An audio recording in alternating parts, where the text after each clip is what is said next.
Chapter 15 of Blood of the Vampire. Boy, what a difference it makes when Hrrt Brrrnss feasts on someone who's A, an actual character, and B, you can actually kind of give a shit about. Because she and Anthony Pennell fall really in love with each other, and actually it's kind of sweet.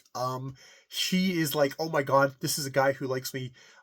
Though obviously he kind of fell in love with her beauty. He's also kind of like, he cares about her. It's like, poor girl, and is actually interested in her mind. Like, him giving the gift of his book and being interested in her thoughts really, really hooks into her.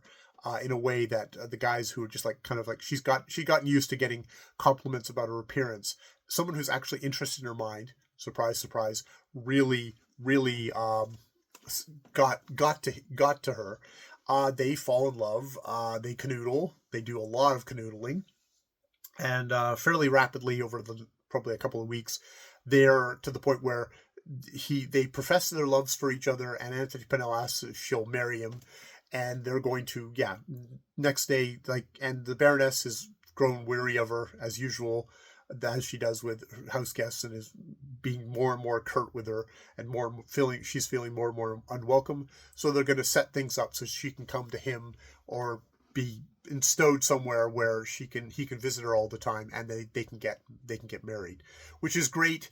At the same time, Bbby, the Baroness's Billy, Bbby, Billy. I think it's Bbby. Bbby, yes, Bbby is getting more and more ill. He watches them canoodle, sees them passionately kiss, and her go back for more kisses. And he goes to his room, flops on the bed, and it turns out, they discover when he doesn't come down for dinner, that he's dead. Dead, I say. This is also a dinner where Miss Winward announces that no, she's not coming upstairs because Mr. Milken wasn't available. And Baroness is like, well, then I'll toss you out of the house. And she's like, I'm leaving.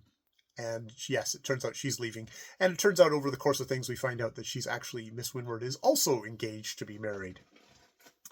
So Bbby dies. The Baroness freaks out, turns on Harriet, and repeats all the accusations, which actually are completely true, that she's the child of two murderers, a black woman, or mixed race woman, and a murderous scientist guy who's the servants murdered because they'd been doing horrible things, and that she can just ask Dr. Phillips that it's like she holds it's a good little thing. It's a good little summation, actually, because you gotta depend on the Baroness to do that.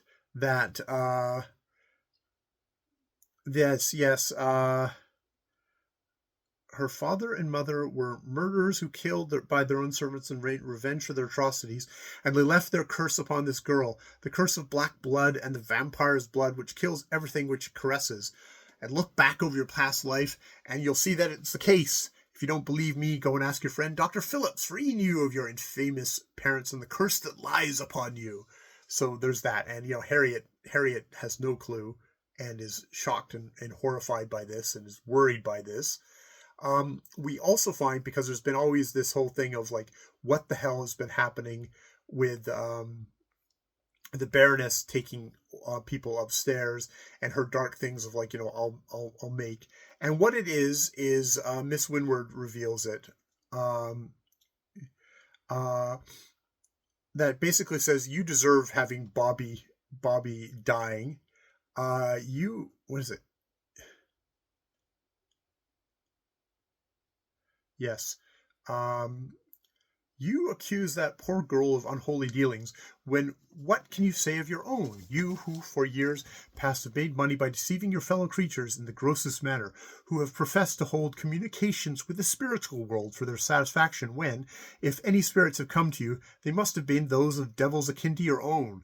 And because I refuse to help you to deceive, to take the place of that miserable cur Milken, and play cheating tricks with cards, and dress up stuffed figures to further your money-getting ends, you threaten me with loss of home and character and friends, until, God forgive me, I consented to further the fraud, from fear of starving. But now, thank heaven, I have no more fear of you. Yes, you may shake your stick at me and threaten to take my life, but it is useless. This," and pointed to the dead boy upon the bed, "was the only tie I had to the red house, and as soon as he is dressed for his grave, I shall leave you forever." So, yes, it turns out that Madame Gobly's, all of Madame Gobly's visitors have been marks that she's been fleecing by, pretending to have the spiritual world, which is interesting in a book about a spirit vampire, that we stop to have a thing of, and Madame Gobly over here is one of those faker spiritualists who fleeces people for money. So that's also interesting. So actually, this was quite a good chapter. It's been a long, we're at 82%, and it's been a long slog to get here. I kind of half wish that they could have started out a little bit more interesting, because I just found the stuff at the vacation stuff deadly boring, and it's taken us a long time to get here, but it has actually, I will admit, picked up in the second half of this what seems like a very long novel. But yeah, good chapter 15. Hooray. All right, we will go on to chapter 16 tomorrow, and yes, we have 16, 17, 18, and then the book is done. Doing these, it takes a little bit more effort, but doing like a full chapter in each reading is actually helping me pick up the pace and not feel so deadly bored, to be honest, by this book. Yeah, all right, I will leave it there. More videos later.